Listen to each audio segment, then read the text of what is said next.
¿Sabías que el Colegio de Abogados del Departamento Judicial de Bahía Blanca ofrece asesoramiento jurídico gratuito para personas en situación de vulnerabilidad? La sede central de nuestro consultorio funciona en el edificio del colegio en calle Sarmiento número 54 de Bahía Blanca. Atendemos en distintos puntos de la ciudad como la terminal de ómnibus, Espacio Unido de Villanocito, Duba y en las delegaciones municipales de Villa Rosas, Cerri y Villa Jardín. También en Tres Arroyos y Coronel Pringles. Contamos con 28 abogados consultores y 2 directoras a cargo de la coordinación de las consultas. Mediante convenios con la Universidad Nacional del Sur y la Universidad Salesiana de nuestra ciudad, estudiantes de la carrera de abogacía participan del consultorio a través de prácticas profesionales. Gracias a la dedicación y la solidaridad de los colegas, este servicio cumple una función social fundamental para quienes más lo necesitan.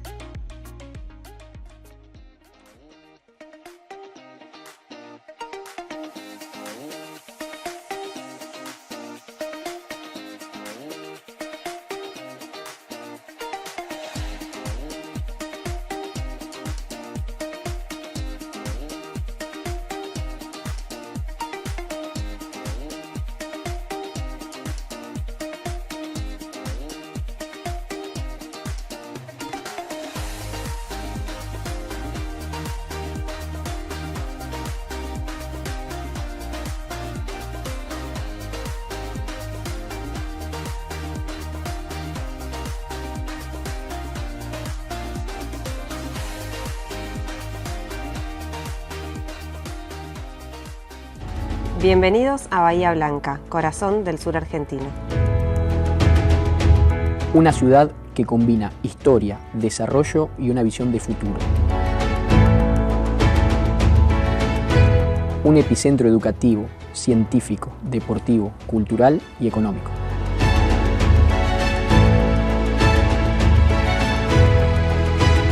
Como bahienses estamos muy contentos de recibir a colegas de todo el país en la 21ª Conferencia Nacional de la Abogacía. Creo que les va a gustar mucho la ciudad y van a querer volver siempre. Su puerto, su cultura y su gente la convierten en un lugar único.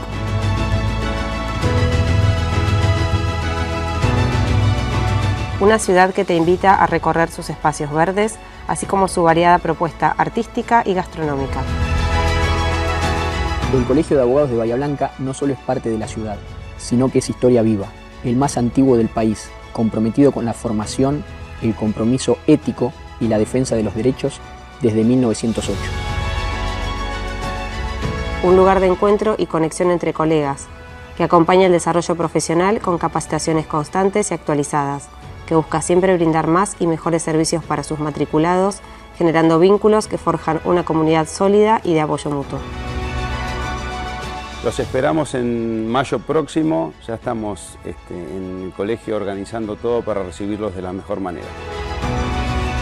Bahía Blanca y el Colegio de Abogados, unidos por la historia, el presente y el futuro.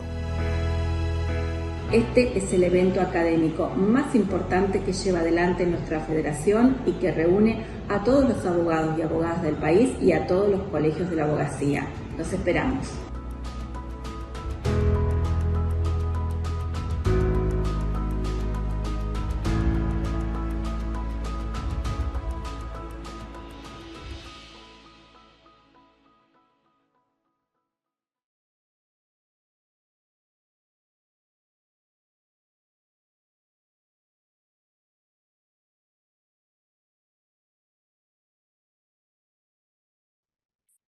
Bueno, buenas tardes. Gracias por haber venido y por habernos convocado de nuevo para dar esta charla.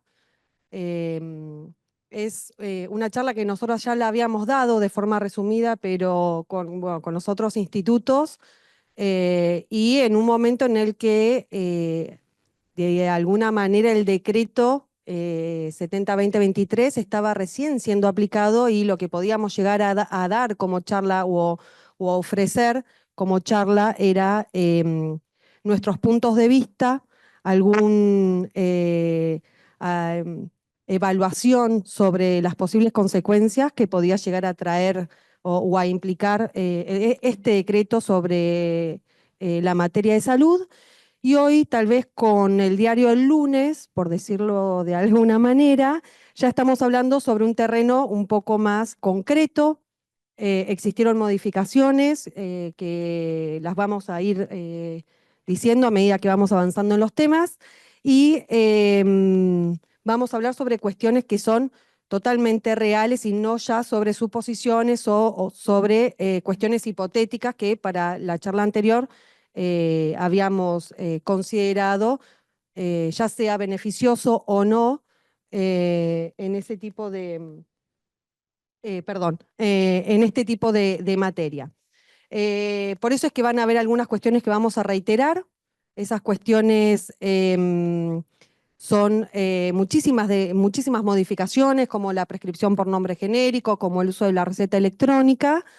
Y sí hay que resaltar que lo que más ruido hizo desde el momento en que el decreto se dicta hasta el día de hoy fue el tema de las empresas de medicina prepaga y los aumentos que las empresas fueron dando respecto de sus cuotas, que llegó incluso hasta ser una cuestión judicializada, que a diferencia por ahí de los otros temas, no se dieron. Y fue muy criticado en la charla anterior también el tema del Departamento Judicial de Bahía Blanca, cuando estas cuestiones que habían sido judicializadas, lo que hacían era no resolver sobre la medida cautelar y directamente derivarlo a lo que era en aquel momento los procesos colectivos que existían. Uno era el más conocido y el primero fue Wilson, y el otro fue Braulich. Pero bueno, son cuestiones de las que después vamos a ir desarrollando punto por punto. Lo que quiero decir es que vamos a repetir muchos temas y que vamos a hacer hincapié sobre las consecuencias que hubo en todos estos puntos de vista, independientemente de que el tema central fue la desregulación que tuvieron las empresas de medicina prepaga para imponer las cuotas. Para empezar, vamos a recordar que el decreto 70-2023 abarca varios temas, no solamente el tema de la salud. En lo que respecta al tema de la salud, tenemos los artículos 264 hasta el 325. En esto sí podemos hablar de lo que es la prescripción por nombre genérico. La prescripción por nombre genérico ya venía siendo una prohibición desde el 2002 con una ley nacional, en donde se impedía que los profesionales de la salud puedan prescribir por marca comercial. La diferencia que va a tener con el decreto es que el decreto directamente erradica la posibilidad de que los profesionales de la salud puedan llevar adelante algún tipo de recomendación. Para llevarlo al caso práctico, cuando el médico en su momento hacía una receta, la receta indicaba el nombre de la droga, pero podía recomendar una marca comercial que por lo general lo hacía entre paréntesis en la misma receta. Entonces, cuando la persona va a la farmacia, lo primero que va a hacer el farmacéutico es leer la recomendación, o lo que hacía en su momento, y directamente ir por esa marca comercial. El decreto esto lo erradica, es decir, lo prohíbe. Ahora, en la práctica, esto no está ocurriendo, porque hay diferentes formas de recomendar que no sean de forma expresa y que tiene que ver tal vez con una recomendación verbal y por el otro lado con el hecho de poder recetar un medicamento con una prescripción en donde la presentación del medicamento tenga que ver con la marca comercial en concreto, porque se sabe, o sea, una cosa es prescribir, por ejemplo, un ibuprofeno en 600 miligramos por 30 comprimidos, que es muy general esta presentación, que no tiene que ver con una marca comercial en particular, y otra cosa es establecer en lo que es la receta una determinada presentación que está relacionada inequívocamente a una marca comercial. Entonces, el médico, por más que lleve adelante la prescripción por genérico, cuando hace este tipo de práctica, por decirlo de alguna manera, directamente está enviando, ¿sí?, la recomendación de forma tácita. No sé si me llego a explicar. ¿Sí? Puede ser que en vez de ibuprofeno, 600 comprimidos de 600 gramos, ¿sí?, lo que haga es poner cápsulas blandas de liberación prolongada por 25 comprimidos y que esa presentación esté ligada únicamente a una marca comercial. Entonces, el tema es que la recomendación, por más que se quiera erradicar por parte del decreto, en la práctica esto no ocurre, ¿sí? Y además sabemos que el médico puede decir, cuando te pregunten qué marca comercial querés, ¿sí? Les diga, pedí por tal marca. Entonces, la connivencia que se quiere evitar en este punto por medio del decreto es una finalidad totalmente buena, pero que en la práctica no se da, o por lo menos no se ha podido erradicar como se pretendía. Y esto va de la mano también con la modificación que hizo, en realidad es la derogación que hizo también el decreto, con la ley 27.113. Es la ley que declaraba de interés nacional la actividad, ¿sí?, de los laboratorios de producción pública, ¿sí?, y que había creado la Agencia Nacional de Laboratorios Públicos, que era la ANLAP, que lo que hace, ¿sí?, es llevar adelante la investigación y la producción de determinadas drogas que, en comparación tal vez a los laboratorios privados, no deja la rentabilidad, ¿sí?, que pueda llegar a dejar cualquier otra droga. ¿Por qué digo esto? Porque los laboratorios, por más que lleven adelante investigación y producción, lo que visualizan es el tema de la rentabilidad, ¿sí?, de la comercialización, de cuál es el rédito que se obtiene a nivel económico a partir de la venta de una droga.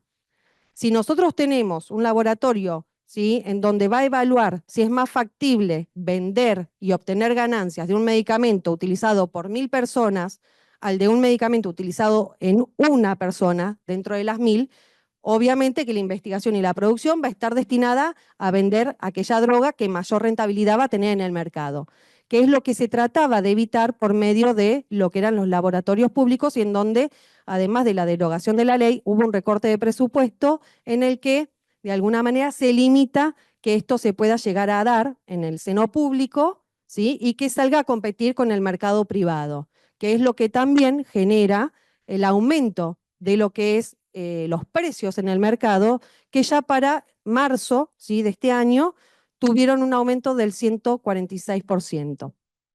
Entonces, todo esto está relacionado y todo esto nos lleva a ver si hay o no hay algún beneficio dado por el decreto. O sea, en algún punto podríamos decir que si bien la finalidad la finalidad perseguida por el decreto es una finalidad totalmente buena, lo cierto es que de la mano se lleva de alguna manera a tratar de evitar una connivencia por los laboratorios privados con los médicos por medio de esta prohibición que no se logra realizar en la práctica, ¿sí? Primero, los laboratorios privados manejan el mercado y al manejar el mercado es lógico, ¿sí?, que tengan mayor lobby farmacéutico, que puedan acceder más fácil a los médicos y que los médicos recomienden una determinada marca comercial al momento de prescribir. Entonces, esta situación, que ya era sabida al momento de dictarse el decreto, se trató de limitar con lo que fue la prohibición absoluta sin recomendación, pero que, bueno, tenemos estas excepciones que hacen que la erradicación no se dé de forma total. Por el otro lado, está el tema de las recetas electrónicas. Las recetas electrónicas no es tampoco una novedad del decreto. Y en su momento yo había hecho una autorreferencia a lo que, bueno, yo soy abogada del PAMI, que PAMI viene haciendo uso de las recetas electrónicas hace mucho tiempo, con una reticencia tal vez por parte de lo que son los médicos, que en su momento estaba motivado con el tema del gasto por los insumos que la receta electrónica traía aparejado, que era la impresión, ¿sí?, y era la tinta para imprimir esas recetas electrónicas. Lo que no se veía era el beneficio que esas recetas electrónicas, en comparación con las recetas manuales, podía llegar a dar. Y que, en definitiva, tiene que ver con evitar la falsificación de recetas, la adulteración de las recetas o las firmas apócrifas, porque con el uso de la receta manual, lo que puede ocurrir es que, no sé si tienen en cuenta que las recetas se dan en los RP comunes, que son los papeles blancos, ¿sí? Por cada receta se pueden prescribir 2 medicamentos. Si el médico prescribía uno, lo firmaba, era su letra, era su sello, era su firma, y la persona a la cual recetaba era su paciente, podía ocurrir que en esa misma receta, ¿sí?, una tercera persona ajena al médico, no quiero decir prescribir, pero use esa receta para indicar una segunda droga que el médico no había recetado. Que esto era mucho más factible de ser llevado adelante en una receta manual que en una receta electrónica, porque es imposible adulterar una receta electrónica. Lo mismo pasa con la firma digital de la receta, no hay posibilidad de que se usen sellos duplicados, por ejemplo, pero bueno, también lo que hay que tener en cuenta es que no se logró tampoco, y esto también lo digo por una cuestión autorreferencial, de evitar que existieran cuestiones irregulares relacionadas a la receta electrónica. ¿Y por qué? Porque en muchos casos el sistema, ¿sí?, el tema de PAMI, nosotros sufrimos un hackeo hace un tiempo y comenzaron a aparecer muchos problemas que tuvo que ver con el uso de los sistemas, ¿sí?, y el uso de los datos de los afiliados para generar recetas por parte de médicos que, si bien eran prestadores de PAMI, para pacientes que no eran sus propios pacientes y que en muchos casos estaban por fuera del radio de atención que ellos mismos estaban prestando para el instituto. Entonces, se pueden evitar un montón de cosas con la receta electrónica, lo que no implica que en definitiva también pueda llegar a existir una erradicación total, ¿sí?, de todos estos puntos que se quieren llevar adelante, como la adulteración, como firmas apócrifas, porque en definitiva, ¿sí?, si se utiliza un sistema digital que es propio de un médico, pero se lo hackea, ¿sí?, si bien todo estaría siendo propio del médico, no estaría siendo el mismo médico el que realice ese acto médico de prescribir un determinado medicamento o 2 medicamentos, lo que fueren, ¿sí? Entonces, en algún punto, respecto a estas dos cuestiones, el decreto podríamos decir que no fue novedoso, porque ya habían cuestiones en la práctica que se estaban dando con esta misma finalidad, y que no se logra definitivamente erradicar con estas prácticas desleales o prácticas habituales que se pueden llegar a dar y que están por fuera de la ética profesional y médica, ¿sí? Otro de los puntos, y que fue un punto también muy, muy cuestionado, fue el tratar de equiparar, tal vez, las empresas de medicina prepaga con las obras sociales por medio de la modificación de las leyes que las regulan, ¿sí? El decreto lo que intenta es obtener un sistema integrado de lo que es el servicio de seguridad en salud de las personas. Nosotros tenemos que tener en cuenta que coexisten 3 sistemas: el sistema público, el sistema de las obras sociales y el sistema privado, que es propio de las empresas de medicina prepaga, ¿sí?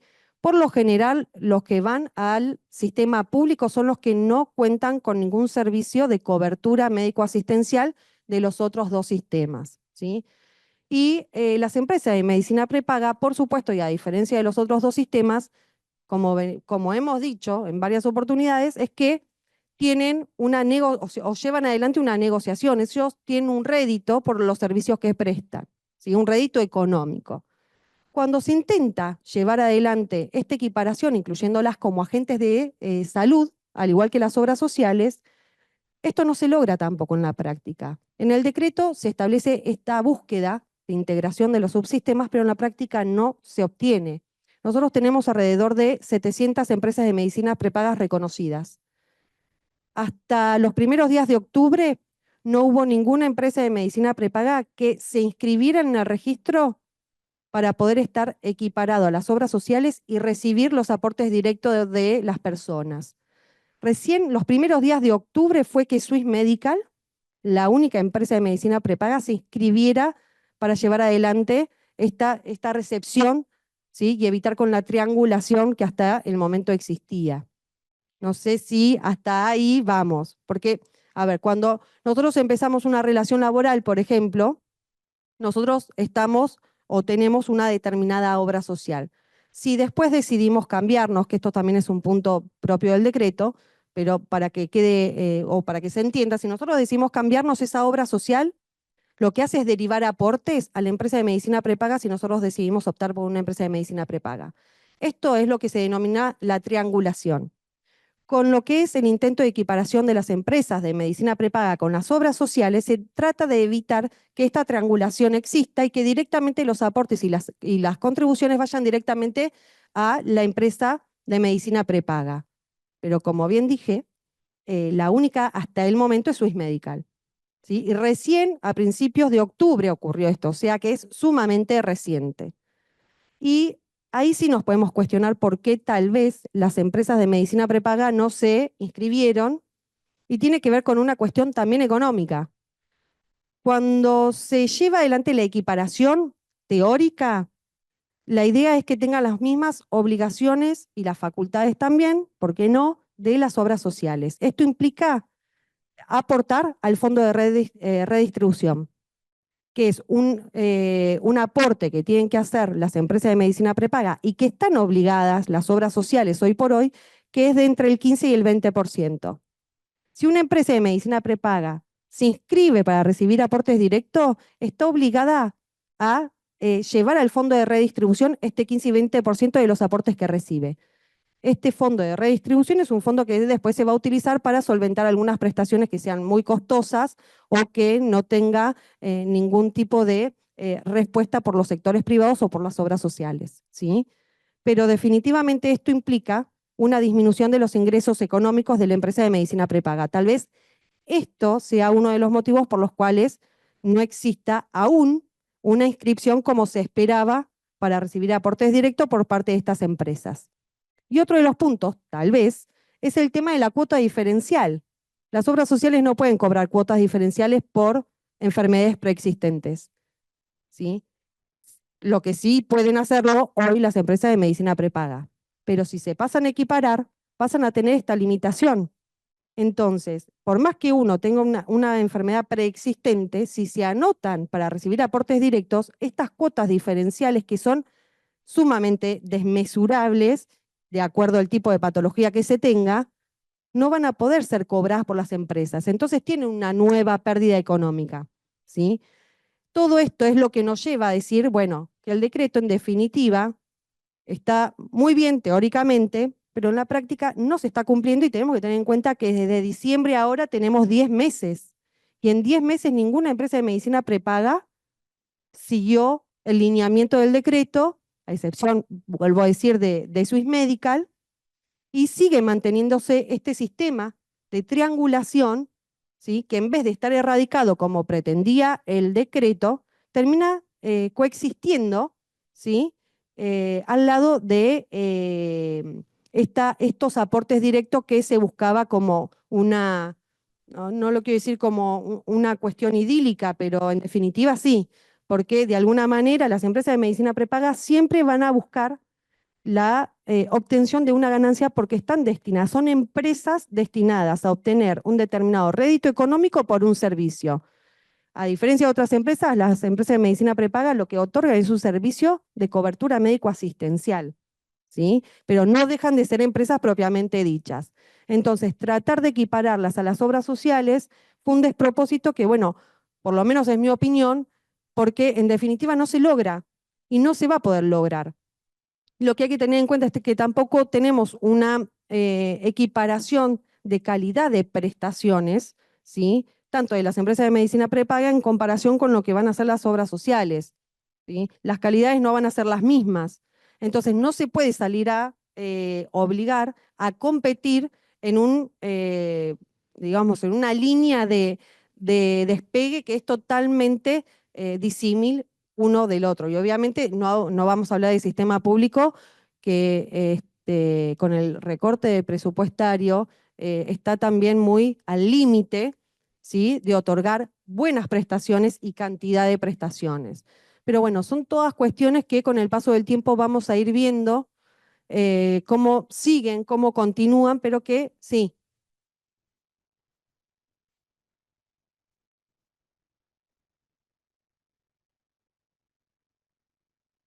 Exacto, exacto. A ver, el derecho de opción, que es también otro de los temas que toca el decreto, también fue cambiado. ¿Sí? Al principio se decía que para poder ejercer el derecho de opción teníamos que pasar desde el comienzo de la relación de trabajo, un año.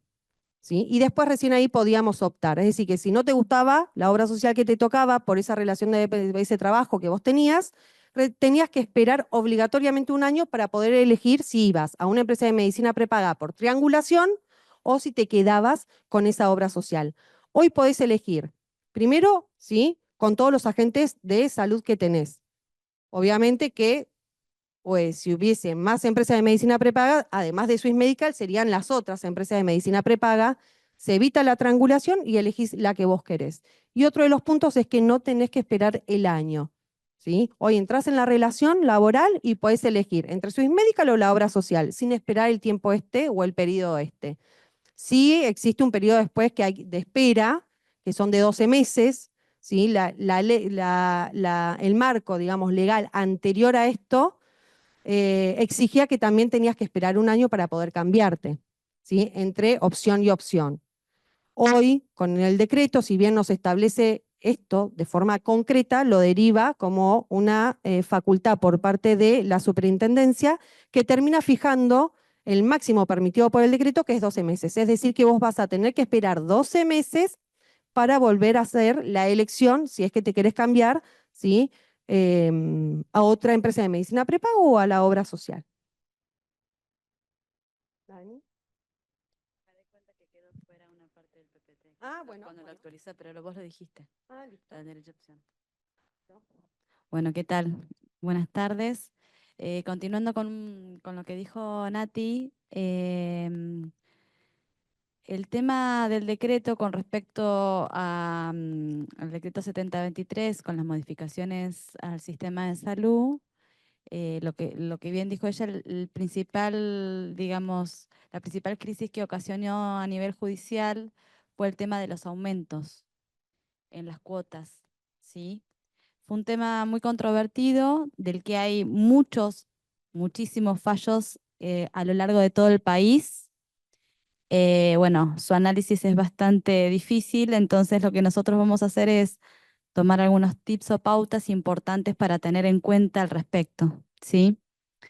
Básicamente, el decreto 7023 lo que hace es, en el tema de cuotas y aumentos, modificar los artículos 267, o sea, el 267 y el 269 modifica los artículos 5, 6, 17, 18, 19, 25 y 27 de la Ley de Empresas de Medicina Prepaga, la 26682, que viene del 2011, ¿sí?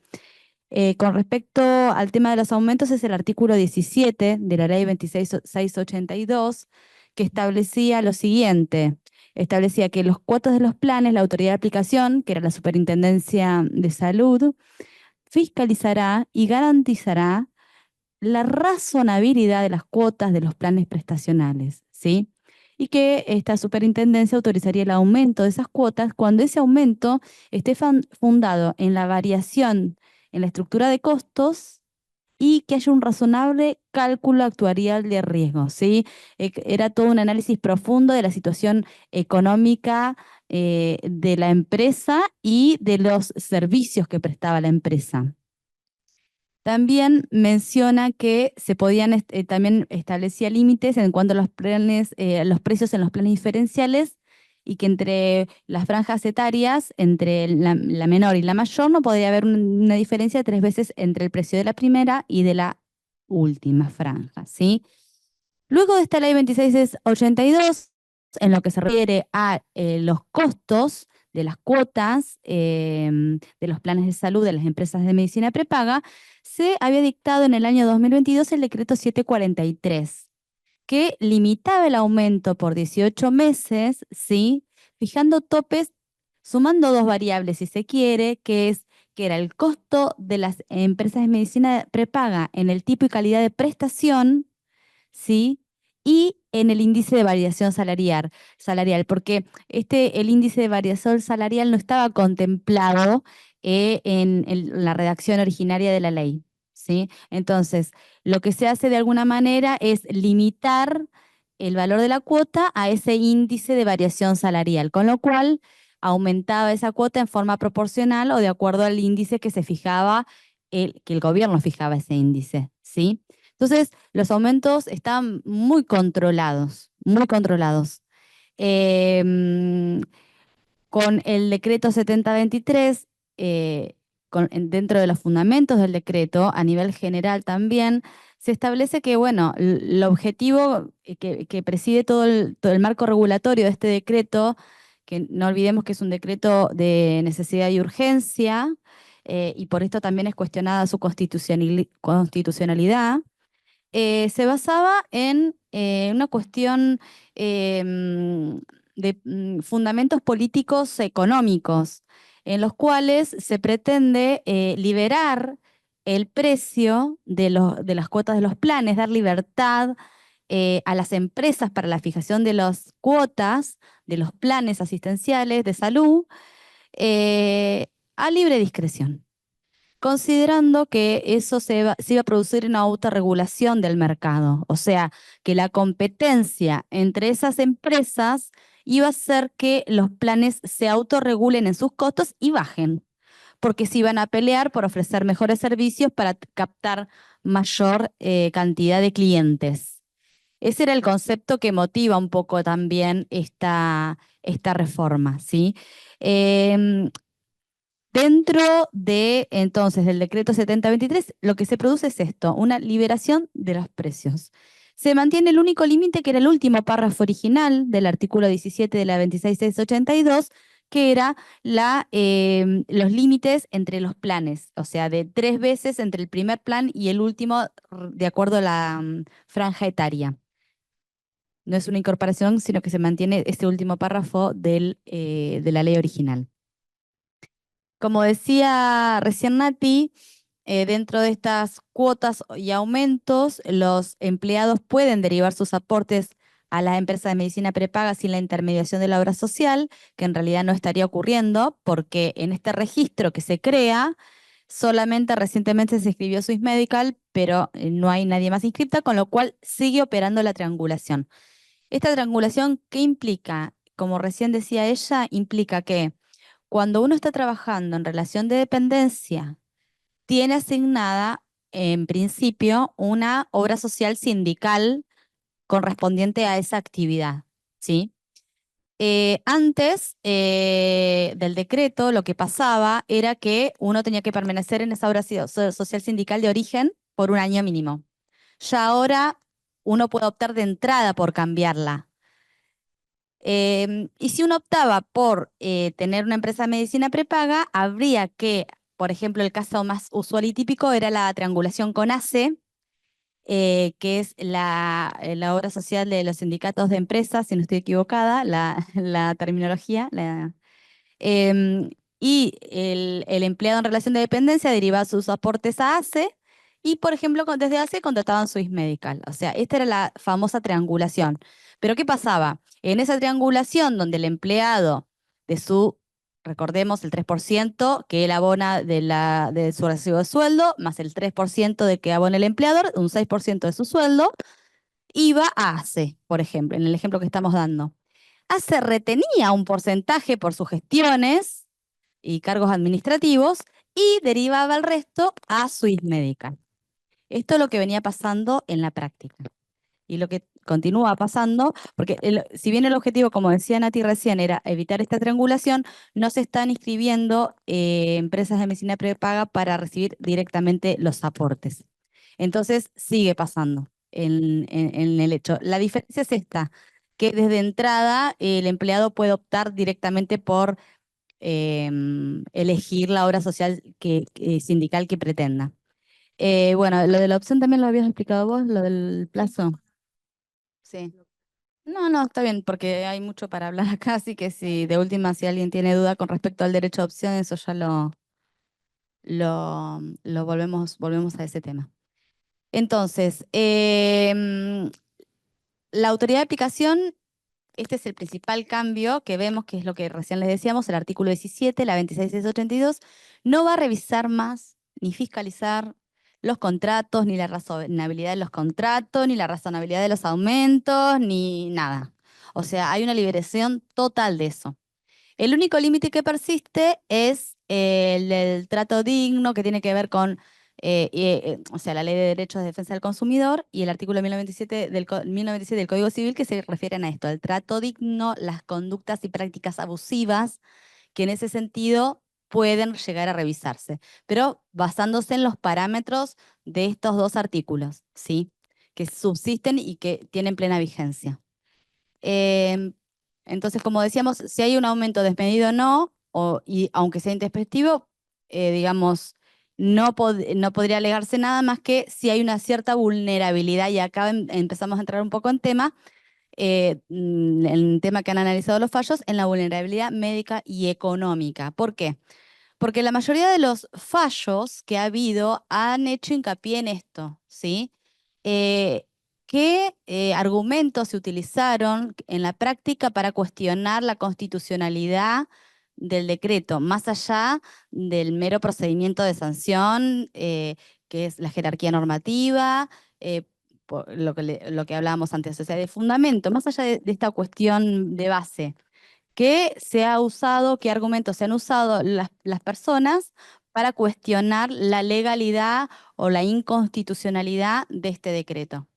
Básicamente han sido y se han basado en dos grandes cuestiones, que es la vulnerabilidad médica, social, la situación de salud personal de quien está solicitando que se deje sin efecto ese aumento, ¿sí?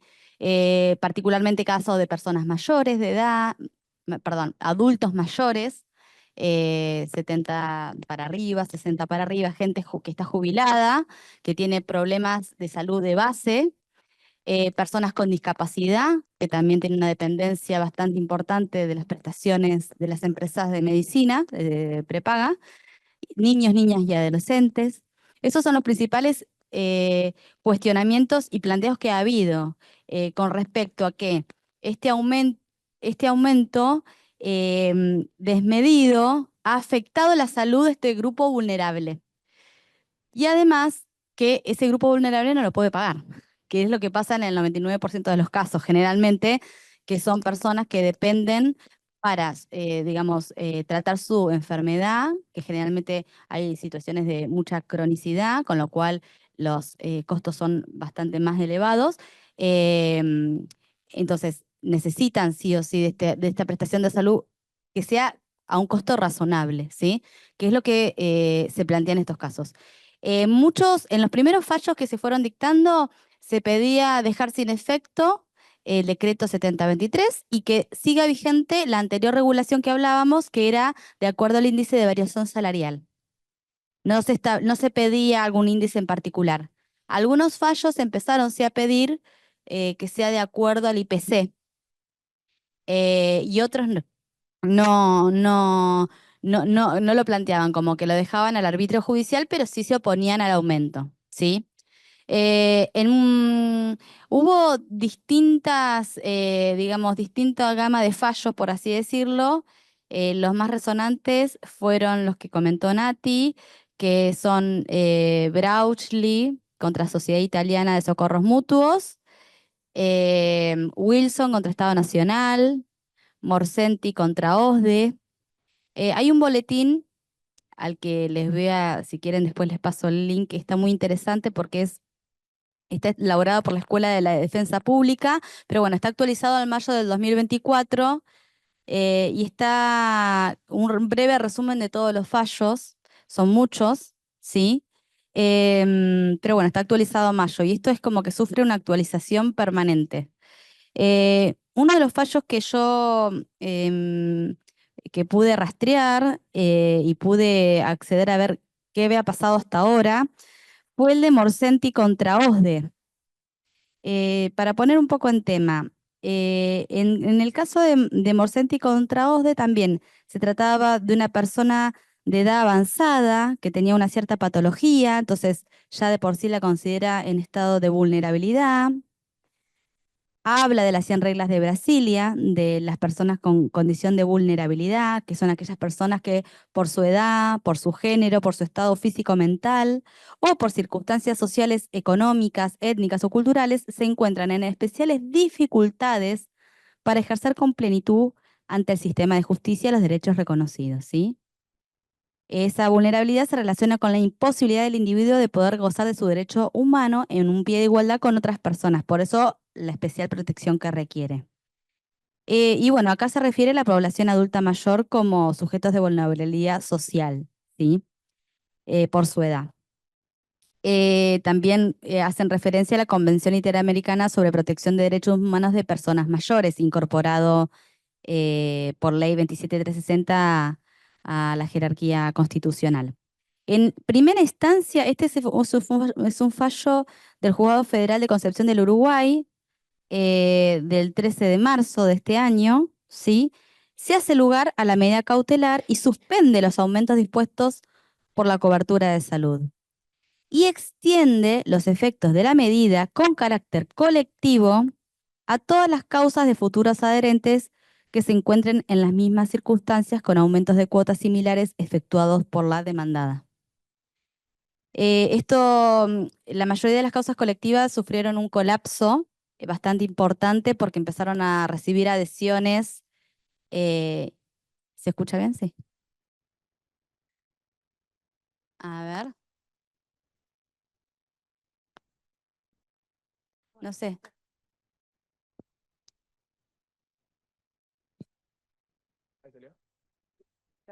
A ver ahí. Que me olvidé de seguir pasando. Entonces estamos con el caso de Morsenti. Y hubo un fallo de cámara de Morsenti, de Cámara Federal, porque es un juzgado federal del interior del país, del 16 de agosto del 2024, donde apelan por distintos motivos todas las partes, porque en realidad en este caso se había presentado el señor Morsenti, que era de avanzada edad, y después sufrió muchas adhesiones, miles de adhesiones de personas a la causa, pero en un momento se presenta DUC, que es una asociación de defensa de derechos del consumidor. Entonces, lo que hace la jueza es barrer las adhesiones individuales y entender el colectivo representado por la Asociación de Defensa de Derechos del Consumidor, ¿sí? Entonces quedó más ordenado la causa.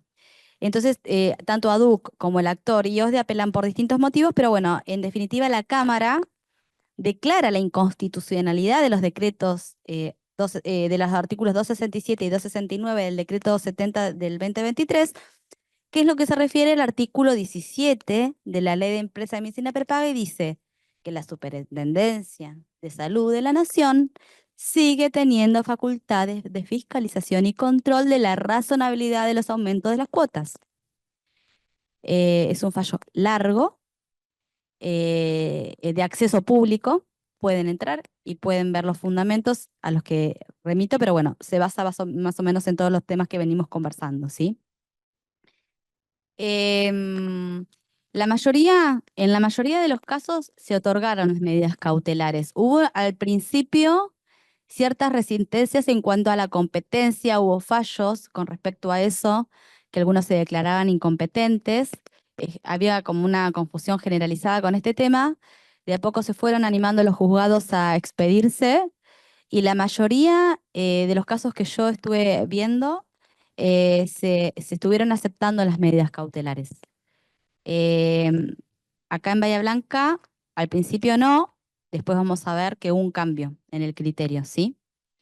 Pero bueno, si después están interesados, podemos pasar por mail los casos de los fallos que yo tengo para que los puedan analizar, ¿sí? Pero bueno, en términos generales se van otorgando las medidas cautelares.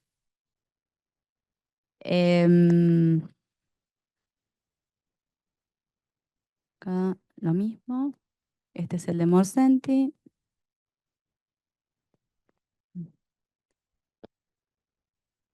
Bueno, acá se ve claramente en el de San Martín, de uno de los primeros que es uno de los juzgados, el contencioso administrativo de San Martín, que más actividad tuvo en este tema y tiene muchos fallos.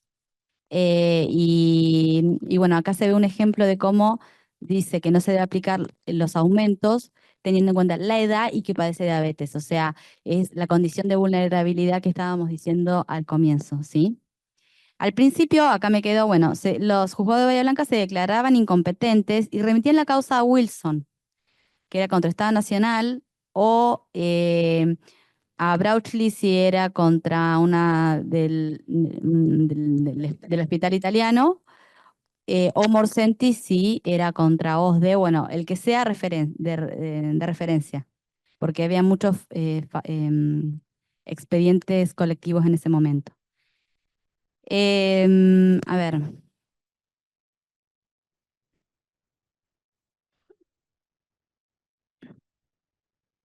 Bueno, uno de los fallos que vemos acá, una de las cuestiones que también se pone en discusión es esto que les comentaba antes, de la desigualdad en que se coloca a los usuarios de las empresas de medicina prepaga, porque están en o darse de baja o tener que aceptar el aumento de despedido, no tienen capacidad de negociación. Por eso es tan importante la aplicación de la Ley de Derechos de Defensa del Consumidor. Bueno. Acá, luego, esto fue en el 17 de abril, nosotros cuando dimos la charla no estaba, nosotros la dimos en marzo, la charla, no se había dictado, pero bueno, en abril, el 17 de abril, la Secretaría de Comercio e Industria dicta la resolución 1 del 2024. ¿Por qué se dicta esta resolución? Porque se había advertido que había habido una connivencia entre todas las empresas de medicina prepaga para uniformar los precios, uniformar los planes, uniformar las condiciones de contratación. Entonces, esto atentaba contra la libre competencia que quería generar el gobierno con este decreto.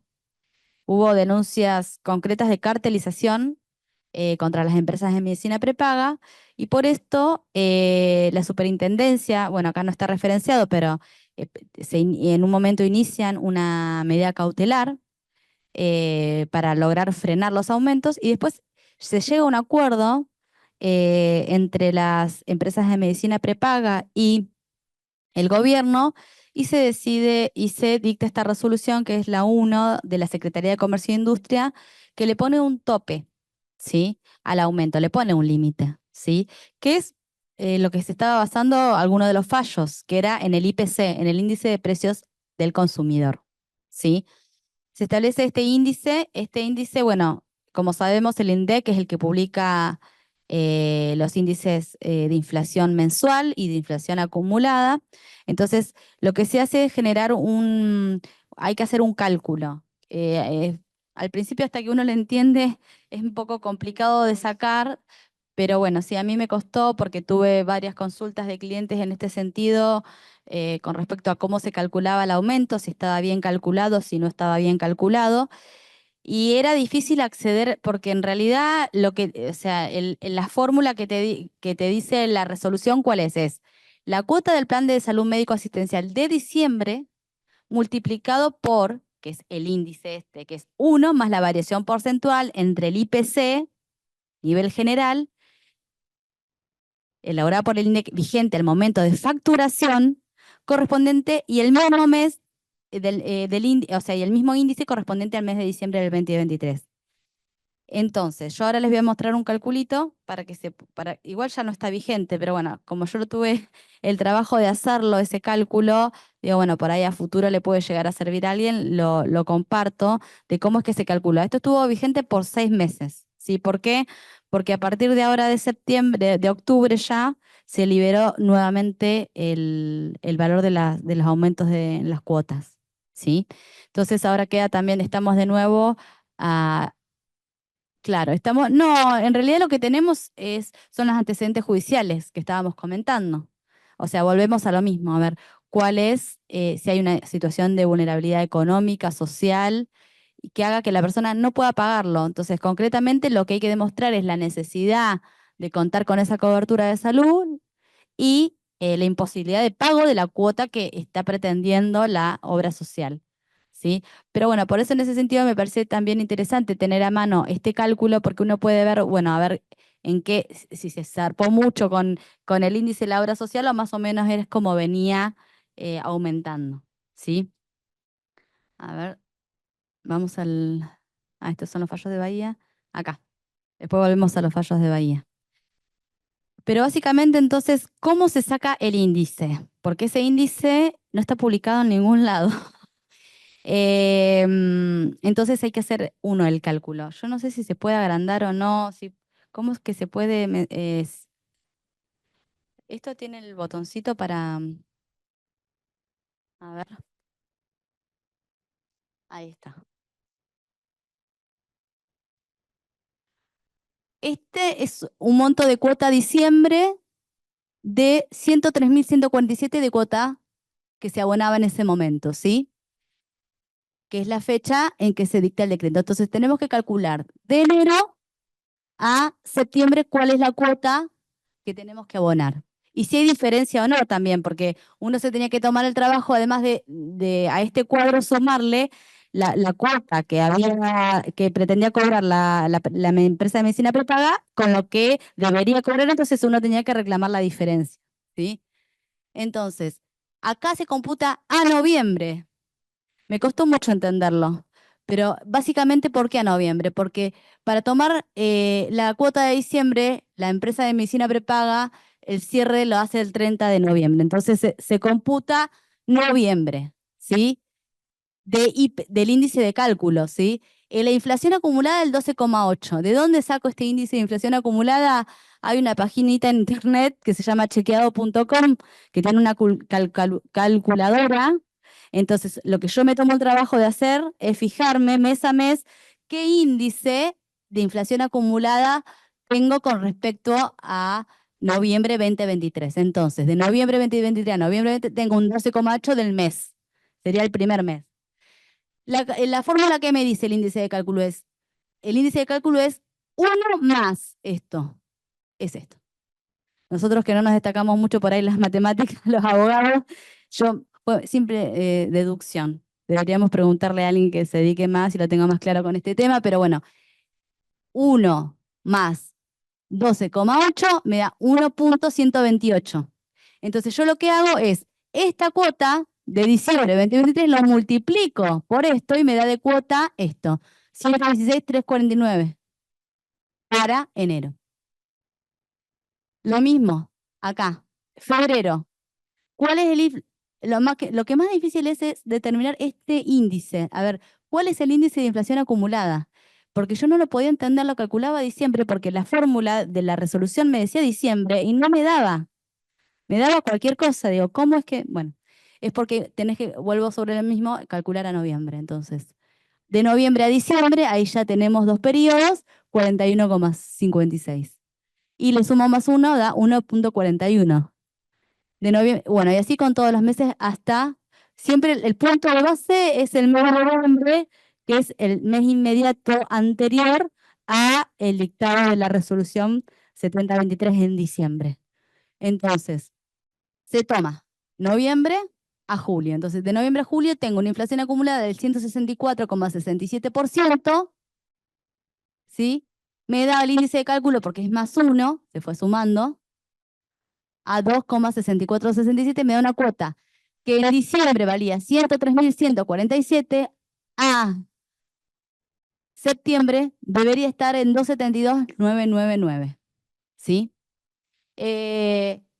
Muchos, lo que decíamos hace un ratito, estaban personas queriendo reclamar las diferencias, a ver si había estado bien abonado o no. Ese es otro tema porque en vez de ser una devolución masiva, lo que las empresas de medicina prepaga pretendían es que, o pretendían no, o pretenden y están haciendo es dejarlo sujeto al reclamo. Si uno no reclama, no te devuelven, primero. Y segundo, si reclamas, no te lo devuelven actualizado, te lo devuelven al valor nominal. O sea, te dificultan todo lo posible. Y bueno, a partir ya de este mes de octubre, con la nueva resolución, la 2155 de este año, queda liberado. Y hay una variación entre el 4,5 y el 5,9% del valor de la cuota del mes anterior. Que ustedes, si se fijan, más o menos está, o sea, aumentó un poquito, depende de alguna que se zarpó más o menos, pero más o menos un poco más de lo que venía bien el índice de acuerdo al IPC. No sé si se entiende. ¿Se entendió? Porque es medio difícil de primero entender y después de explicar. A ver ahora, bueno, lo que le decía recién, la resolución 2155 Se dictó ahora el 2 de septiembre y bueno, hay libertad solamente de acuerdo a las condiciones del plan, o sea que no se puede haber desigualdad entre lo que se ofrece con lo que se cobra y las regiones, o sea, zona patagónica, norte, se va diferenciando por regiones, pero no hay topes después, ¿no? Y esto sí, que las empresas de medicina prepaga deben comunicar los aumentos a la superintendencia dentro de los 5 días posteriores al último IPC, ¿sí? Esto también es parte de la resolución, que dice que si bien no tiene límites, es como que refuerza la obligación de comunicación, porque establece que deben las empresas dar un desglose detallado de los conceptos incluidos en las cuotas, ¿sí? ¿Cuál es la cuota base? ¿Cuáles son los adicionales? ¿Cuáles son los ajustes por otros factores? Etcétera, los impuestos, ¿sí? Sí, bueno, obviamente el lenguaje es sencillo y esto se debe notificar con 30 días de anticipación. Bueno, acá sí tiene sanción, el incumplimiento sería una infracción, una infracción grave a la ley 26.682. Y después me quedó, que vamos a ir para atrás, todavía no terminamos, el tema de los fallos de acá en Bahía. Pude recabar 4 fallos, como les decía al principio, no, me gustaría que esté más, está muy chiquitito de acá. En un primer momento, como decíamos antes, remitían a los procesos colectivos, las causas en Bahía, y no resolvían las medidas cautelares, no las resolvían. Después se ve que en un momento se destrabó porque las empezaron a resolver luego, ¿sí? Por ejemplo, fallo, a ver, yo tengo, sí, la mayoría son de la Sala 1 y del Federal 2. Hay un solo fallo que es del Federal 1, pero bueno, básicamente, ¿qué dice? En el fallo GAN contra Mutual Federada, la Cámara de Apelaciones resolvió sobre el recurso interpuesto por la actora contra la decisión de primera instancia que había declarado abstracto el amparo, ¿sí? En este caso, primera instancia había dicho que estaba abstracto porque ya estaba la resolución 1 del 2024 estableciendo los aumentos. Pero bueno, acá la Cámara de Apelaciones vuelve para atrás esta decisión y solicita que se anule el aumento de la cuota prepaga y que se declare la inconstitucionalidad de los artículos del decreto, ¿sí? Y lo que les decía recién, ¿por qué la jueza de primera instancia había decidido esto? Era por esta resolución que les comentaba y la cautelar que había habido en la que había solicitado el gobierno, ¿sí? Las razones por las cuales la revocan es porque no se habían resuelto todos los planteos del actor respecto de los aumentos, ¿sí?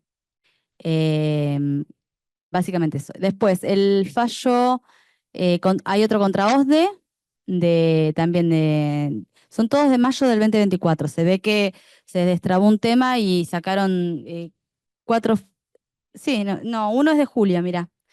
Son 3 de mayo, son 2 del 23 de mayo, uno del 24 de mayo y otro más reciente del 2 de julio. Este que les voy a leer ahora es del 1800, es del 23 de mayo.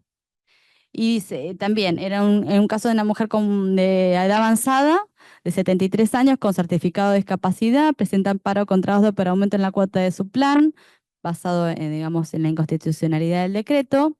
La jueza de primera instancia declaró abstracta la cuestión debido a esta resolución administrativa y una medida cautelar en otro caso. La actora apeló, argumentando que la cuestión no era abstracta y que el DNU era inconstitucional. También la Cámara toma acá la misma medida, que se devuelva a primera instancia, que no se había resuelto todo y que se resuelva. Me quedó atrás, confundido esto. Bueno, no importa, me quedó al revés. Ahí está. Después, el 2187 es también de mayo. Este era del Juzgado Federal 2, el anterior era del Juzgado Federal 2 también. Acá el Juzgado Federal 2 de la cuestión abstracta y se fundamentaba en esta resolución 1 del 2024 que comentábamos recién, que fijaba el sistema de cálculo para el valor de las cuotas, y la medida cautelar dispuesta en el caso que yo les decía hoy, que había interpuesto la cautelar que había solicitado el gobierno y que luego deriva en la resolución 1. Y dice que el planteo había perdido actualidad. La resolución de la Cámara es como que la Cámara se hace eco del reclamo y realmente insta que primera instancia resuelva, ¿sí? La Cámara hizo lugar a la apelación revocando la decisión de primera instancia y se basa en qué? En que hay que de expedirse de respecto a la declaración de inconstitucionalidad del decreto, del artículo 269 del decreto, y retrotraer el precio de las cuotas del plan contratado en OSDE a diciembre. Y que las medidas mencionadas por la jueza de primera instancia no abarcan completamente el objeto de este amparo, y porque no se restablece al anterior sistema de precios, y tampoco se expide sobre constitucionalidad o no. Y que la resolución judicial que menciona la jueza no está firme y no es un proceso colectivo debidamente inscripto. Y acá sumo otro argumento que dice que los actores también tienen derecho a autoexcluirse de las resultas de una eventual contienda colectiva, con lo cual también el derecho de tramitar el amparo individual, ¿sí? Y el 485, que es el más reciente, que es del 2 de julio del 2024, que es contra Federada, ahí, y Mutual Federada 25 de junio, es de la instancia del juzgado federal número 1. El juez de grado del juez federal número 1 rechaza la cautelar solicitada por el amparista, porque dice que no se verificó el riesgo de daño, porque la actora no presentó prueba de morosidad o imposibilidad de pagar los valores facturados. Acá no se demostró la urgencia. Y bueno, básicamente acá, perdón, la primera instancia dice que existe una cautelar dictada por otro juzgado en Cava que ordena a Mutual Federada abstenerse de aumentar las cuotas y retrotraer valores a diciembre. Y acá la Cámara fue el único caso donde no hace lugar, porque dice que está desierto el recurso, porque no se pueden considerar pruebas que no fueron presentadas en primera instancia, y no, el actor no hizo un análisis detallado y crítico de la resolución recurrida, ¿sí? De primera instancia. Y que bueno, que la Cámara obviamente no puede tratar cuestiones que no se evaluaron en la instancia anterior por el tema de la doble instancia. Pero bueno, dejó abierta la posibilidad de que presente la documental en la primera instancia pueda volver a pedir la medida cautelar. Bueno, se sabe que cuando se rechaza una cautelar en un juicio de amparo puede reeditarse la cuestión o volverse a solicitar, bueno, abonando la prueba nueva o el hecho nuevo que haya, ¿sí? En este caso, la Cámara insta al actor a hacer eso. Porque ¿qué había pasado acá? No, por eso hablamos de la importancia, no o sea, no se puede plantear una situación, un pedido de declaración de inconstitucionalidad en abstracto, sino que siempre se tiene que aplicar al caso concreto. Tienen que decir por qué en el caso concreto es inconstitucional, cuál es el perjuicio en particular. Hablamos los principales argumentos que tienen que ver con la vulnerabilidad social, económica, de salud, de género, social, económica, no sé si lo dije, pero bueno, basado en esa condición de vulnerabilidad y en la imposibilidad del pago de la cuota. Uno tiene que acreditar eso y no darlo por sentado. No, porque es jubilado, no. Bueno, ¿cuánto gana? Tiene que, o sea, uno tiene que adentrarse y profundizar en la explicación y o sea, en la acreditación de los hechos que uno está alegando, ¿sí? En este caso se lo rechazaron por eso, porque no había habido una acreditación de su imposibilidad para pagar esa cuota, ¿sí? Creo que nada más. Sí, por ahí yo quiero dejar Sí. aclarado una cosita. Con respecto a la resolución 1 del 2024, es una resolución que saca el gobierno como contrapartida de lo que estaba pasando, ¿sí? Que en definitiva dejaba ver que no se estaba pudiendo aplicar lo que era el marco teórico, por decirlo de alguna manera, del decreto, que era la regulación que se iba a dar entre oferta y demanda. fue como una herramienta utilizada por el Estado para salir a poner un freno a estos aumentos desmedidos y a la judicialización masiva que se dio en varios lados a nivel nacional. Pero que de ninguna manera esta resolución llevó adelante o sea, no retrotrajo la situación al momento anterior del decreto, porque sigue siendo una legitimación a la facultad que tienen las empresas de medicina prepaga a aumentar. La diferencia es que lo que hizo fue establecer un límite diferente, pero que en definitiva termina dando lugar a que las empresas sigan aumentando en menor medida, pero lo sigan haciendo. Y un dato muy importante fue el hecho que el índice que se dio por medio de esta resolución, ¿sí? Que para mayo creo que era algo de 114%, no pudo coincidir bajo ningún punto de vista con el aumento o con las paritarias que tuvieron los asalariados. Ningún asalariado en el periodo de diciembre a mayo tuvo un aumento del 114%. Es por eso que, además, por lo menos a mi criterio, más allá de legitimar y seguir manteniendo la legitimación de la facultad de las empresas de medicina prepaga de aumentar, no posibilitaron o no dieron la posibilidad de que siga siendo un índice o un porcentaje bajo para que se siga manteniendo una cuota relativamente razonable, ¿sí? Hay quienes tuvieron que dejar la empresa de medicina prepaga, ¿sí? Más allá de que algunos optaron por la judicialización, otros dejaron de pagar y se pasaron al sistema público, ¿sí? O optaron por adherirse, obviamente, a las obras sociales sindicales, pero la mayoría se fue al sistema público, que también termina colapsando, obviamente, porque entre la judicialización y lo que es la ida al sistema público es menos engorroso esto último que lo primero, ¿sí? Y obviamente que llevar adelante una judicialización trae también gastos económicos para la persona que decide hacerlo. Entonces, esto era lo que yo quería dejar en claro, que no es una situación en la que el Estado termina diciendo, bueno, sí, la verdad que debido a las consecuencias que hubo después del decreto, damos nuestro brazo a torcer o retrotraemos la situación al periodo anterior, sino que mantiene la legitimación. Y de hecho, la limitación que fue por 6 meses es lo que ahora comienza a darse nuevamente. Entonces, vamos a ver qué es lo que pasa de acá en adelante, nuevamente con esta liberación que se da a las empresas de medicina prepaga para el aumento de las cuotas, ¿sí? Derecho a opción, ¿te acordás?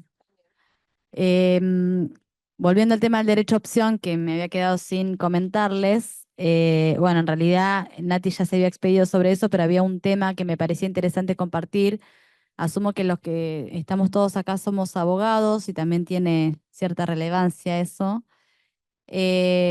Como decía Nati, el sistema de salud está compuesto por el sistema público, el sistema de las obras sociales sindicales, el sistema de las empresas de medicina prepaga y también está los casos sui generis como el que nosotros tenemos en la caja de abogados, que no es nada de todo eso, pero se rige por todo eso.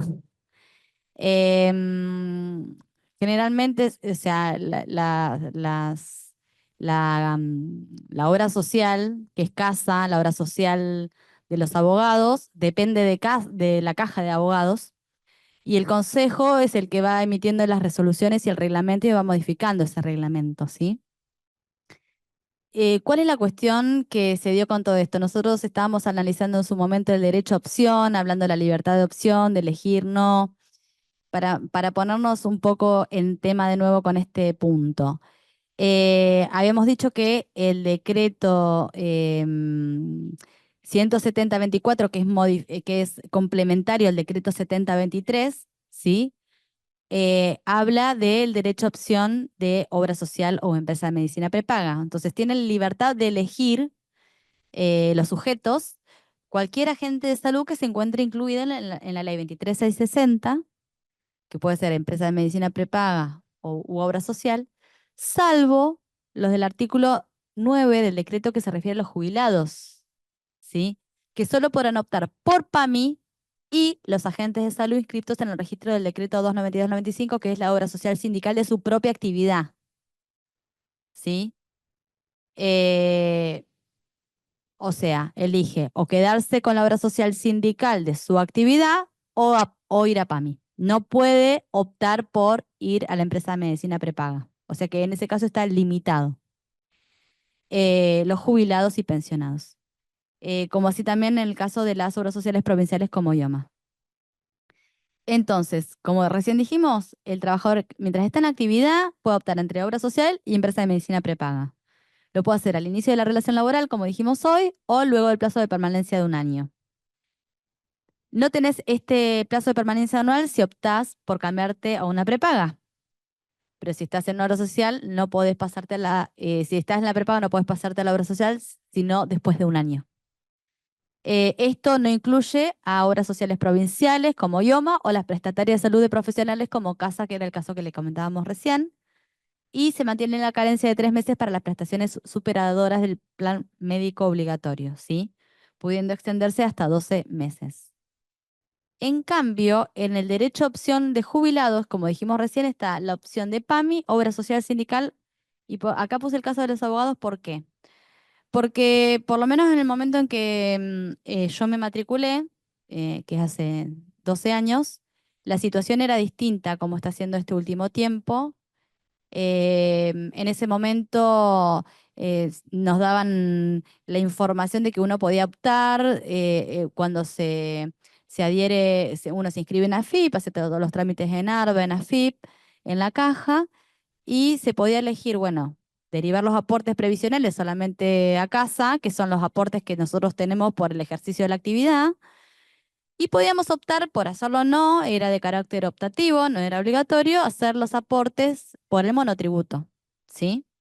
Porque como sabemos, el monotributo tiene el componente impositivo, el componente previsional y el componente de obra social. Entonces, si nosotros optamos por limitarnos a los aportes previsionales que hacemos en ejercicio de la actividad a la caja de abogados, solamente pagamos el concepto impositivo del monotributo, no la obra social ni el aporte previsional. Fue mi caso, yo adopté eso, porque uno cuando está recién empezando es a lo que se genere menos costo. Después me mantuve, pero por inercia, uno después nunca se llegó a cuestionarse eso. Me lo cuestioné en este momento, cuando teníamos que charlar con Nati y estábamos en las charlas del Instituto de Salud, empezamos a debatir este tema, los pormenores del decreto, analizando todo, porque encima lo que tiene el decreto es una técnica legislativa bastante desordenada y muy de remisión, con lo cual hay muchos decretos, muchas resoluciones, muchas leyes y es de difícil lectura en ese sentido. Entonces, es todo el tiempo buscar el decreto, la resolución, la ley a la que se está refiriendo. Y en ese debate empezamos a ver, digo, bueno, a ver, yo cuando me jubile, ¿qué obra social voy a tener? Porque yo no aporto a casa, yo ahora tengo la de mi marido y ¿qué voy a...? Y bueno, fui a preguntar a la caja y le pregunto a Ariel, ¿yo qué obra social voy a tener?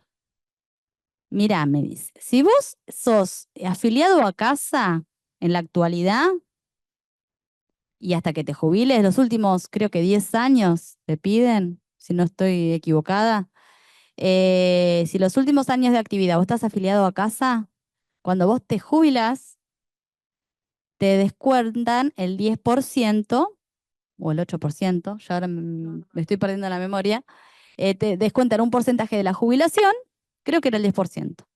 En ese momento estaba 280.000 la jubilación, te descontaban 28.000 pesos, que era para la obra social, y vos seguías con casa. Pero si vos no estabas afiliado a casa en ese tiempo que te exigían, no tenías obra social. Yo me quedé helada. ¿Cómo que no tengo? En realidad sí, podés tener casa, pero tenés que pagar la cuota. ¿Y cuánto es la cuota? 250.000 pesos. O sea que la jubilación de 280, 250 si me ven en la obra social. Y ahí dije, oh, bueno, y ahí decidí en marzo, voy a aportar a AFIP. Perdí varios años, pero bueno, más vale tarde que nunca. Así que bueno, hice eso. Y cada vez que puedo lo comento porque es algo que por ahí los que venimos de antes, por ahí ya hace un tiempito a los que se están matriculando ahora les están advirtiendo esta situación, los que venimos de antes no, entonces bueno, por ahí está bueno que se sepa porque si solamente estamos pagando el componente monotributo, vamos a estar jubilados, enfermos y sin obra social, o sea, no es muy buen pronóstico. No quiero ser pesimista, pero bueno, me parece como una precaución, una prevención que podemos tomar, ¿sí? Y respecto a lo que veníamos hablando de los fallos, ahora volvemos como al principio, pero con la diferencia que tenemos bastante jurisprudencia en la que basarnos para presentar en las demandas. Cuando se iniciaron a principio de año no había nada y fue inventiva y desarrollo de los letrados que lo estuvieron presentando. Pero bueno, ya ahora tenemos muchos fallos en los cuales basarnos.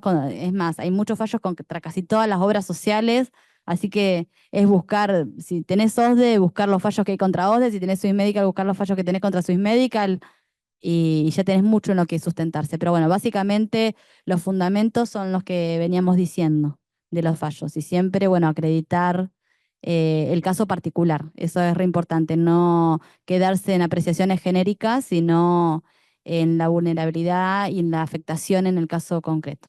¿Sí? No sé si tienen alguna pregunta. Bueno, fuimos claros. Bueno, si no tienen ningún comentario, damos por concluida la charla. Gracias por venir, ¿eh?